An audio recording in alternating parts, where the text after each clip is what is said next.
Hello வணக்கம். சாந்தி entertainment சேனலுங்க. இன்றைக்கு யூடியூப்பை பற்றி பேச போகிறேன். யூடியூப் ஆரம்பிக்கிறவங்களாம் கொஞ்சம் பார்த்து யோசித்து ஆரம்பிங்க. ஆரம்பிச்சிட்டிங்கன்னா விடக்கூடாதுங்க.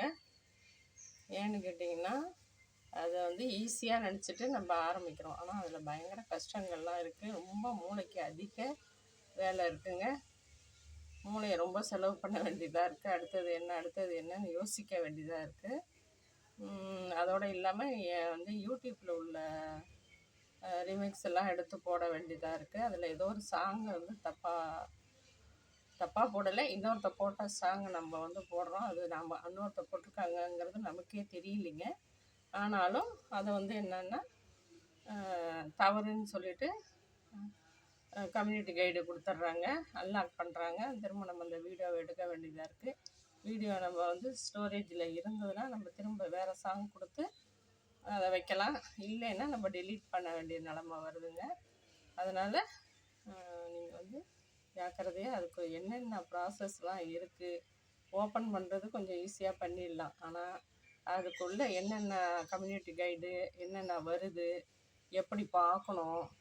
அதாவது ஃபஸ்ட்டு சப்ஸ்கிரைபர் பிடிக்கிறதுக்குள்ளே போதும்னு ஆகிடுதுங்க. அதாவது ஒரு 2 வாரம் 3 வாரம் போட்டாலுமே ஒரு 3-4 சப்ஸ்கிரைபரை நம்ம கேட்டு வாங்கி ஒவ்வொருத்தட்டையாக போட வேண்டியதாக இருக்குது. அது என்னமோ பெரிய சொத்தை கொடுக்குற மாதிரி அவங்க அந்த செல்லில் போடுறதுக்கு ரொம்ப யோசிக்கிறாங்க. அது ஒரு 100 சப்ஸ்கிரைபர் மட்டும் நம்ம கேட்டு தாங்க வாங்கணும். அதுக்கு பிறகு தாங்க நம்ம போடுற ஷார்ட்ஸில் 2-3 ஆட் ஆகும். அதே போல் வீடியோ போட்டால் தாங்க டைம் வரும், அதாவது ஹவர்ஸ் வரும். அதாவது ஒரு சேனல் ஆரம்பித்தோம்னா நம்மளால் ஷார்ட்ஸ் போட்டு லட்சக்கணக்கில் வியூஸ் வாங்க முடியாது. அதனால் நம்ம 1 இயருக்கு ஒரு 1000 சப்ஸ்கிரைபரு, 4000 மணி நேரம் வாட்ச் ஹவரு, வியூவர்ஸ் 4000 வியூஸு, இதெல்லாம் இருந்தால் தான் நமக்கு சேனல் உயிரூட்டப்பட்டு மானிட்டேஷன்னு ஒன்று கொடுப்பாங்க. அதுக்கப்புறம் டாலர் ஆட் ஆகும்.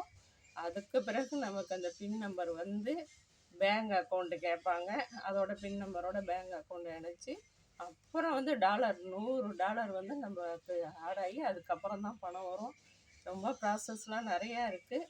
அதனால் நீங்கள் பார்த்து யோசித்து ஓப்பன் பண்ணுங்கள். எல்லாம் தெரிஞ்சால் ஓப்பன் பண்ணுங்கள், தெரியலன்னா பேசாமல் விட்டுருங்க. ரொம்ப கஷ்டங்க. இப்போ எனக்கே ரொம்ப சங்கடமாக இருக்குது. 6 மாதம் ஆயிடுச்சு, 700 சப்ஸ்கிரைபர் வந்துட்டாங்க. இன்னொரு 300 ஒன்றும் பிரச்சனை இல்லை, வந்துடும். ஆனால் வாட்ச் ஹவர்ஸ் வரவே இல்லைங்க. நான் லைவு வேண்டாம், 1 ஹவர் 2 ஹவர்ஸ் உட்கார முடியாது, லைவு வேண்டான்னு பார்த்தேன். இப்போ நானும் லைவுக்கு உட்காந்துட்டேன். அதனால் ரொம்ப சிரமப்பட்டு தான் போட்டுக்கிட்டு இருக்கேன். அதனால் யூடியூப் ஆரம்பிக்கிறவங்க தயவு செஞ்சு அந்த யோசனை பண்ணி நமக்கு எல்லாம் முடியுமா, வாட்ச் ஹவர்ஸு, சப்ஸ்கிரைபர்ஸு, வியூவர்ஸு எல்லாம் நம்மளால் ரீச் பண்ண முடியுமா, அத்தனை மணி நேரம் வீடியோஸ் நம்ம ஊராக போய் கோயில் அது இதுன்னு போட்டு செலவு பண்ணி எடுத்துகிட்டு போட்டாலும் வியூஸ் போகவே மாட்டேங்குதுங்க.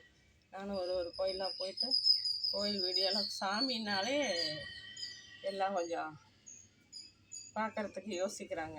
அதாவது டான்ஸு, பாட்டு, பளபளன்னு மேக்கப்பு, இதெல்லாம் தான் கொஞ்சம் பார்க்குறாங்களே தவிர நார்மலாக இருந்து வீடியோ போட்டாலாம் யாரும் ரொம்ப பார்க்குறதில்ல. லைவ்லேயும் கொஞ்சம்